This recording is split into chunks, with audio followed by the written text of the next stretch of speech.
everybody, it's Amer Zahr. And to white people, that's Amer Zahr. And to Israeli settlers, that's also Amer Zahr. A few days ago, the new Israeli Prime Minister Naftali Bennett visited the always vibrant and energetic American President Joe Biden. These Israelis sure do sound like foreigners. So let's answer today's question. What does a settler sound like? Both of us who seek to do good. Notice anything? And need to be strong. Listen closer. Thank you, Mr. President. I look forward to working with you now and for many years forward. That's right. He speaks perfect American English. That's because he's American. His parents moved from San Francisco to Haifa in 1967, and he was born in 1972. Throughout his childhood and adult years, when he wasn't in the IDF killing Arabs, Bennett lived in America because he's American. He was able to travel freely back and forth to America because he held an American passport because he's American. So you might wonder why Naftali Bennett, the Prime Minister of Israel, a nation on the other side of the world, sounds like he's from California. That's because he's from California. He's not from there.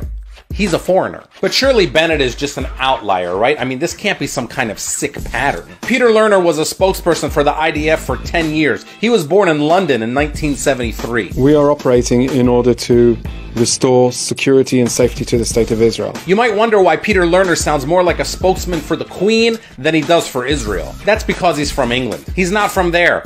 He's a foreigner. Dori Gold is a diplomat who has served in many Israeli governments. He was born in Connecticut, attended high school in Massachusetts, and earned a BA, MA, and PhD from Columbia University in New York City. And my passion was how I could use the expertise I was acquiring to help the State of Israel. You might wonder why Dori Gold sounds like a yuppie from Connecticut. Well, that's because he is. He's not from there. He's a foreigner. Mark Regev was the official spokesman of the Netanyahu government. In 1960, he was born in Australia. You know, all sorts of fascist and extreme movements were elected. It doesn't make them legitimate. You might wonder why an official Israeli spokesperson sounds like Crocodile Dundee. That's because they're both from the Outback. He's not from there. He's a foreigner. Michael Oren was once Israel's ambassador to the United States. He was born in upstate New York and earned his MA and PhD from Princeton University in New Jersey. Jerusalem is the undivided capital of Israel. You might wonder why Michael Oren sounds like an American academic. That's because he is. He's not from there.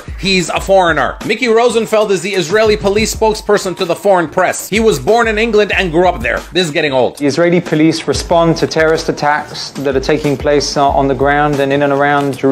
He probably loves Duran Duran and food with no salt. You might wonder why Mickey Rosenfeld sounds like Simon Cowell. That's because they're from the same place, okay? He's not from there. He's a foreigner. Ron Dermer was Israel's ambassador to the United States from 2013 to 2021 under Benjamin Netanyahu. He was born in 1971 in Miami Beach, where both his father and brother were elected as mayors there. Is that true? That cannot be true. As to your question about the U.S.-Israel relationship, there's no question that this is the most important relationship in the world. So the Israeli ambassador to America was from Miami, not the American ambassador to Israel. The Israeli ambassador to America's from Miami. That would be like if the American ambassador to Afghanistan was this guy. Anyway, you might have wondered why Ron Dermer sounds like a whiny kid from Florida. That's because he is. He's not from there. He's a foreigner. And of course, we can't forget our favorite settler, Benjamin Netanyahu. He was born in Tel Aviv, but then graduated from high school in Philadelphia and then went to MIT. He actually gave up his American citizenship to serve in the Israeli army. Then when he was done with that, he reclaimed it. Then he gave it up again to serve as an Israeli ambassador because I guess you can do all of that. Then as prime minister, he gave a speech at the UN in a perfect American accent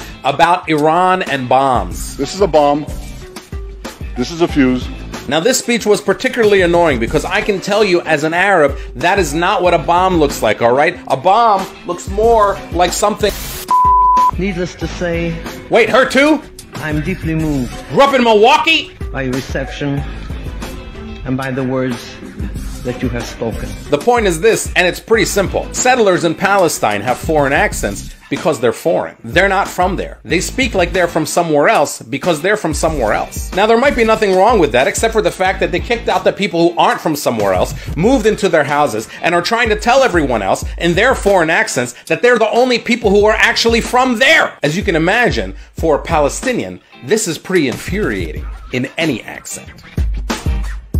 It's going to be very difficult to detect that this signal is a bad guy's signal. Get this the fuck out of this.